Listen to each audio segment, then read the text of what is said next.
case before the court. Yes, Your Honor. Okay, what's going on? Well, I'm raising two grandkids. I'm the legal guardian of those two grandkids. They were sired by my son here. Oh, this is your Good, son. man. That's my son. Okay. Sometimes embarrassed to admit it, but anyway. And so I'm here today to try to get him to start contributing to the raising of these children. Now, I'm a personal banker. I've made decent money over the years. Okay. I'm hitting retirement age, and I just think it's time for him to start paying. I agree. Welcome back to Judge Bench, where justice finds its voice. Don't forget to subscribe and hit the notification bell so you never miss a moment from the courtroom.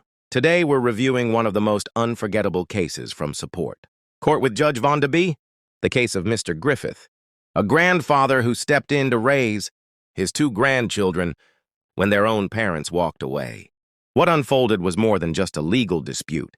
It was a raw, emotional, and at times shocking confrontation between a father demanding responsibility and a son running from it.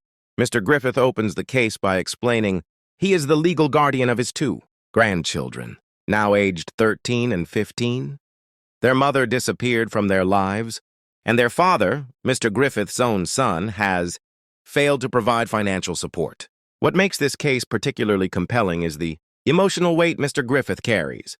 He's a retired banker, nearing the age when he should be enjoying peace, but instead, he's spending his golden years shuttling the kids to soccer practice and covering all their expenses.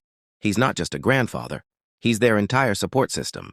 Has he given you any money at all for the kids? He has given me no money at all, and he's not taking responsibility. He comes by and sees the kids occasionally, but he has not been much of a father to them at all. Okay, where is the mother? Well, she couldn't take much, I guess, of him anymore, so she left. I kicked her out. You what? Excuse kicked me? her out. Excuse me. I bet. Yes, ma'am. In just a moment, you can have your time. Just a moment. So she's not in the picture? Not anymore. We haven't heard from her in quite some time. Okay. I think the kids still remember her and they miss her. His plea to the judge isn't just for money. It's a demand for his son to finally step up and be a father. The courtroom grows tense as Judge Vonda B. turns to the son, who immediately plays the victim card. He claims he's working part-time, 30 hours a week at $15 an hour. His face is painted with indifference, and he seems more annoyed than ashamed. He says it's hard, and it might be. But the judge, and frankly, the viewers, can see through the act. It's not just about struggle, it's about willful negligence. But here's where the plot twists. Mr. Griffith drops a bombshell. His son recently received a large settlement from a lawsuit over $100,000. Suddenly, the sob story starts to unravel. The moment Judge Vonda hears about the settlement, everything changes. What was framed as a case about a struggling, part-time worker quickly becomes a case of deceit. The son stares in disbelief, mouth open, trying to dodge the truth. But the judge is not fooled. She presses him. How much was the settlement? Where did the money go? His responses grow more and more defensive. You say you work about 20, 30 hours a week. Yes, ma'am. How much money do you make? $15 an hour, so a couple of thousand a month, I think. Okay. I think there's something, if I may, Your Honor. Yes, sir. I think there's something that, in case he doesn't volunteer it, he has just recently got a settlement through a lawsuit. Oh. And that's the main reason, at $15 an hour, I wouldn't have brought him to court. Oh. Because it wouldn't have been worth the... Now it makes sense. Now it makes sense. I could definitely see why he did not want to bring you to court for $15 an hour. So he's not very truthful, obviously, because he's looking at me with his mouth open like he is so confused. He's just mad. He claims it's all gone, that he spent it on things like braces. But without documentation or proof, it's clear he's trying to dodge accountability. Judge Vonda's reaction is stern and unforgettable. "Do you think I'm crazy?" she asks.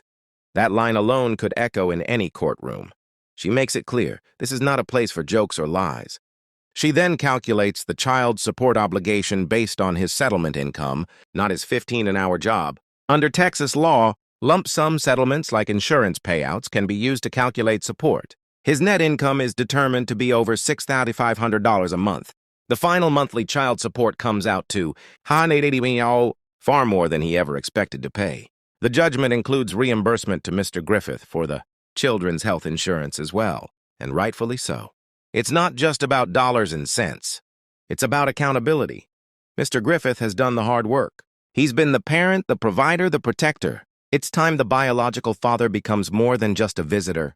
Judge Vonda's ruling is a victory for all. You actually got a settlement for $102,000. Your gross at $8,500, which brings your net to a total of $6,525.63.